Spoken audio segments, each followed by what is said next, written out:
আমাদের level playing ফিল্ডটা কিন্তু প্রথম থেকে ছিল না। কোনো হলগুলোতে দেখা গিয়েছে বিভিন্ন ধরনের মুড়ি পার্টি, আতর পার্টি বা টাকা ঝনঝনানি দেখিয়ে যে প্রলোভন ভোটে যে নষ্ট করা, সেই প্রলোভন, আতরের সুবাস ছড়ানো, বিভিন্ন ধরনের কিন্তু যে অভিযোগ কিন্তু প্রথম থেকে আমরা পেয়ে এসেছিলাম। আমরা চাই নির্বাচন হওয়ার পর মাঝপথে গিয়ে বর্জন না করে আমরা আগে থেকেই যেন সতর্কতা থাকি, যেন নির্বাচনটা সুষ্ঠু হয়, আমাদের নির্বাচন প্রক্রিয়া সুষ্ঠু হয়। প্রচারণার ক্ষেত্রে আচরণবিধি লঙ্ঘনের কিন্তু অভিযোগ, পাল্টা অভিযোগ, নানামুখী আমরা অভিযোগ দেখেছিলাম। প্রশাসন কিন্তু কোনো ধরনের কার্যকরী পদক্ষেপ নেয়নি। ছাত্রদল কিন্তু ছাত্র শিবির বা শিবির ছাত্র দলকে বা স্বতন্ত্র প্রার্থী বিভিন্ন ধরনের কিন্তু অভিযোগ পেয়েছি আচরণবিধিতে। আমাদের কিন্তু বিভিন্ন হলের খাবার থেকে শুরু করে প্রদর্শন মিটিংয়ের খাবার বিতরণ, লিফলেটে কালার, যে সাদা কালো বাইরে কিন্তু গিয়ে কালার ব্যবহার করা, বা যে প্রথম কিন্তু আচরণবিধিতে বলা ছিল রাত 10টা পর্যন্ত আচরণবিধি, তার বাইরে গিয়েও কিন্তু অনেকে প্রচার চালিয়েছে।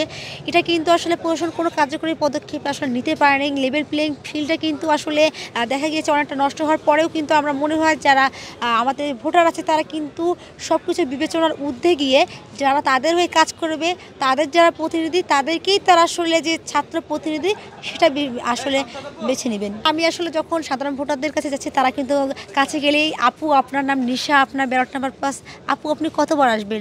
আমি স্বতন্ত্র প্রার্থী হিসেবে 30,000 শিক্ষার্থীর কাছে হয়তো বা যেতে পারিনি, কিন্তু আমি চেষ্টা করেছি সর্বাত্মকভাবে তাদের কাছে পৌঁছে যাওয়ার, বা আমার আসলে ইশতেহারগুলো বা তাদের সঙ্গে একটা কমিউনিকেট করার চেষ্টা করেছি।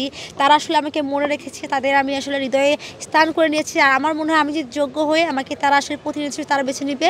আর ভোটাররাই কিন্তু আবার ফলাফল আসলে নিশ্চিত করতে পারবে, জয় আসলে তারাই নির্বাচন করবে। আমি আশাবাদী যে আমি জয় পরাজয় যাই হোক, সাধারণ ভোটাররা যতটুকু আসলে আমি ভালোবাসা পেয়েছি সেটাই সব থেকে বড় পাওয়া, সেটাই কোটি টাকার সম্পদ। আসলে শেষ পর্যন্ত আমরা বলতে পারছি লেভেল প্লেইং ফিল্ড সেটা এখন পর্যন্ত হয়ে উঠেছে।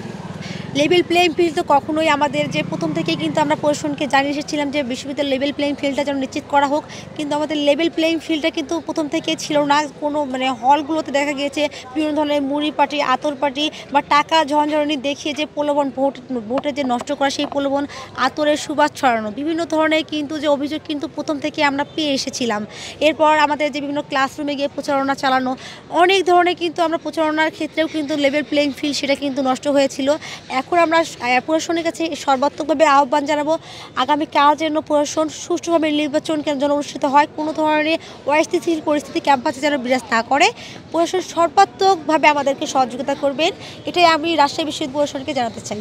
আমরা চাই নির্বাচন হওয়ার পর মাঝপথে গিয়ে বর্জন না করে আমরা আগে থেকেই যেন সতর্কতা থাকি, যেন নির্বাচনটা সুষ্ঠু হয়, আমাদের নির্বাচন প্রক্রিয়া সুষ্ঠু হয়। আমরা কিন্তু বর্জন কখন করি, যখন দেখি যে কোনো ধরনের কারচুপির অভিযোগ আসে, অনিয়মের অভিযোগ আসে, তখন কিন্তু আমরা বর্জন করি। তাছাড়া কিন্তু আমরা কিন্তু প্রার্থীরা কিন্তু প্রত্যেক প্রার্থী কিন্তু আমরা আসলে যোগ্য, এবং আমরা কিন্তু প্রত্যেক প্রার্থী কিন্তু পরিশ্রম করেছি নির্বাচনের জন্য। যখন আমরা দেখি যে প্রশাসন আমাদের যে নির্বাচন প্রক্রিয়া স্বচ্ছ করতে পারছে না, অনিয়ম উঠে আসছে, কোনো ধরনের কারচুপি অভিযোগ আসছে, তখনই কিন্তু প্রার্থীরা প্রত্যাহার করে নেয় বা নির্বাচনকে বর্জন করে। তাই প্রশাসন যেন সুষ্ঠু নির্বাচনের পরিবেশ নিশ্চিত করে, কোনো ধরনের কারচুপি যেন না হয়, এইটা যদি তারা নিশ্চিত করতে পারে তাহলে আসলে আমি মনে করি কোনো প্রার্থী বর্জন করবে না। তারা যেই ফলাফলে আসবে, ভোটাররা যাকেই নির্বাচন করবে তাকেই আসলে সবাই আসলে সমর্থন জানাবেন।